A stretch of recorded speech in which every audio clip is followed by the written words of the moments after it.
به شیراز خوش اومدی. شیراز تو قلب ایران، شهری که پر از داستانهای شگفت‌انگیز قدیمی و فرهنگهای جذابه. تصور کن تو باغ‌های قدم میزنی که عطر بهار نارنج و گل رز همه جا پیچیده، مثل باغ زیبای ارم.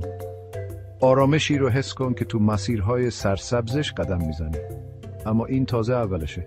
سر تو بالا بگیر و معماری خیره کننده مسجد نصیرالملک رو ببین، جایی که نور صبح از شیشه های رنگی رد میشه و دیوارها رو با یه عالم رنگ نقاشی میکنه.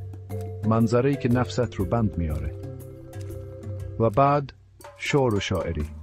شیراز، شهر شاعرها، زادگاه چهره‌های افسانه‌ای مثل حافظ و سعدیه. با آرامگاهشون سر بزن، انگار میتونی صدای شعرهای عاشقانه و پر از حکمتشون رو بشنوی. هنوز دلت میخواد بیشتر بدونی؟ برو به بازار شلوغ و کیل. اینجا هر گوشه‌اش پر از ادویه‌های خوشبو، پارچه‌های رنگارنگ و صنایع دستی ایرانیه که هر کدوم داستان خودشون رو دارن.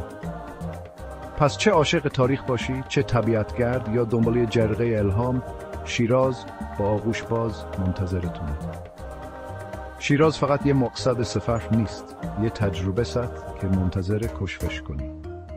آماده زیبایی‌های پنهان شیراز رو کشف کنی، وسایلت رو جمع کن و بذار ماجراجویی شروع بشه.